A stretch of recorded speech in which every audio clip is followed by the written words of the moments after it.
Brooke Fremouw here, certified trauma support specialist that works with adoptive families, as well as an adoptive mom to 11 children. And today we are going to talk about the families whose child is diagnosed with reactive attachment disorder, otherwise known as RAD. Did you get a diagnosis that your child has RAD, or are you suspecting that your child has reactive attachment disorder? We're going to talk about this today. We're going to talk about what is it and how it manifests, what it means to you and your family, and certainly give you a little bit of hope as you navigate this really, really hard diagnosis. Okay, so let's get started. What is reactive attachment disorder? Reactive attachment disorder is when a child has severed connections with their adoptive and biological family. When a baby is born, they are wired for cause and effect and connection. So an infant, as they are being delivered, actually believes that they are part of their mom. If you look at the research that talks about when a child developmentally starts to stare at their hands and look at them and realizes, like, wait a minute, I'm moving this autonomously, it's because the child knows that they're connected with a mother, and they don't distinguish the fact that they have autonomy until they do. And in that moment, they're like, wow, I have control over me. This is amazing. But up until that point, there's a whole lot of reflexes that are taking place, right? And so that natural instinct to suck, that natural instinct to cry when there is a need and expect a mom to come and meet those needs. And when this doesn't happen for whatever reason, neurological connections don't get made in the brain-body connection.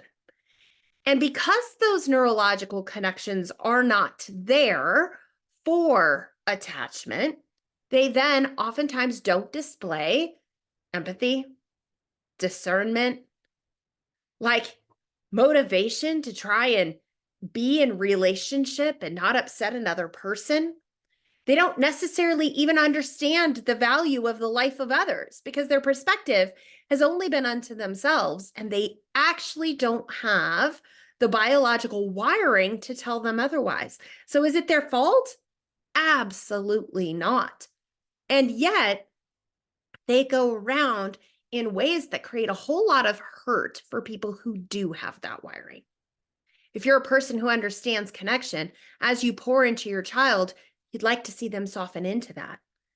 Maybe even reciprocate some of that. But kids with reactive attachment disorder often don't do that. They do the exact opposite. They reject the affection. They reject the empathy. They reject connection at every turn and level. Why? Because of their wiring.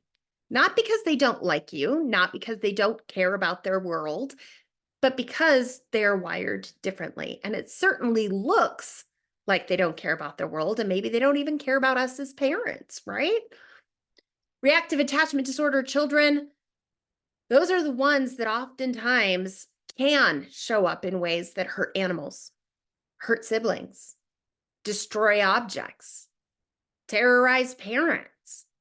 And so if you've gotten this diagnosis, it would be correct for you to be scared of what that means for today and what it means for tomorrow.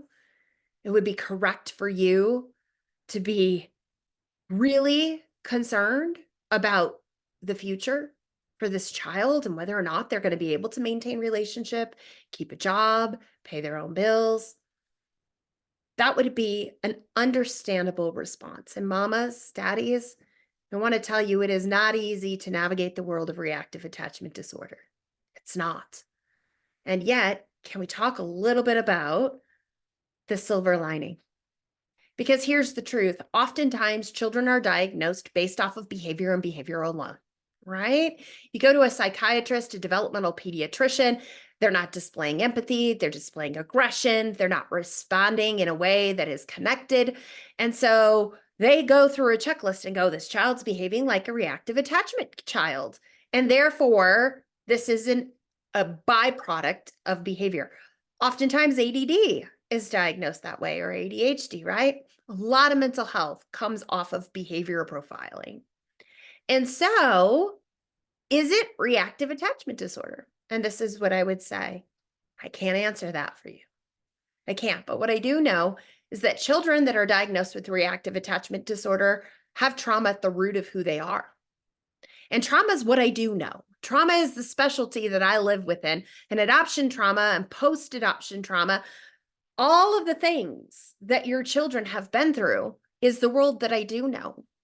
And trauma shows up as cumulative harm effect. If you don't know what that is, Google that. Cumulative harm effect for children. The ACE study, adverse childhood experience. Studies that started in the 1990s and have been duplicated and refined, showing a lot of information about what happens to a biophysiological development, their actual cell chemistry for kids who are in environments that are neglectful, abusive, right? When their fundamental needs aren't being met. There's also a lot of studies that cumulative harm effect can be undone. And did you know that when a child is living in cumulative harm effect, they are stuck in fight, flight, freeze, and fawn? Freeze and fawn, those are two terms that wrap underneath fight and flight. But if a child is in fight or flight reflexes, they are not going to show up empathetic. They are not going to be able to put their guard down and connect. And so the reality is you may have had your child for years and years and years and feel like you're not making progress as far as attachment, connection, empathy, all of the things. And your child may be stuck in cumulative harm effect and it's looking like reactive attachment disorder when it may not be reactive attachment disorder. I can tell you that a lot of the clients that I work with and my children as well, think of them like an onion. And you've got the outer layers on the onion, and then you've got the inside, right? All that skin that's like flaky and whatever. When your child first comes, they're going to look one way. And then some of those layers are going to peel off, and you're left with what you're left with, right? So imagine that outer kind of shellish part of the onion that's brown and super hard and flaky, right? And so the honeymoon phase goes away, whatever your honeymoon looked like, and now you're left with an onion. If we don't peel off the outer layers of the onion, we don't know what's underneath. And so if we haven't dealt with the trauma components and shifted the cumulative harm effect to where their baseline, which ping pongs, right? Like you literally have children that's pendulum swings. They're perfectly fine and happy. And then whoosh, the pendulum swings severely and they are raging and out of control. And you're like, oh my word.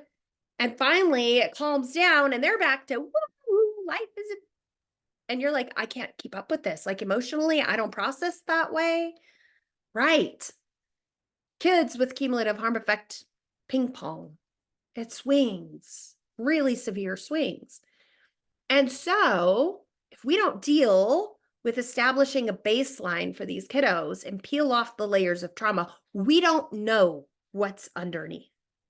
I know that as I've worked with families and trauma has come off and their biophysiological adaptations have kind of shifted into a neutral position, I've had people say, oh my word, I've never seen compassion out of my child until now. I didn't know that my child had a sense of humor until now. Because if you're stuck in fight or flight, there's no capacity to be your true self, right? And oftentimes, as I establish relationship with families, the parents are in as much fight or flight as the children are because you've got secondary trauma raising a child with pretty extreme behaviors and attitudes, right? And so the encouraging thing here is that reactive attachment disorder sometimes is not at the core. It's trauma. And what you see is trauma that looks like reactive attachment disorder, but it's all the protective mechanisms that the child has in place in order to remain in control and be able to meet their own needs and not have to rely on you as a parent to do that for them because they've already learned that that's not safe. If you would like more information about reactive attachment disorder or about how we shift the baseline and deal with the trauma, feel free to reach out with me. Reach out to me. There's a link for my Facebook that is in the comments section. There's also the website, thetraumamama.com, where you can go to learn more about Journey University and the ways in which I work with families.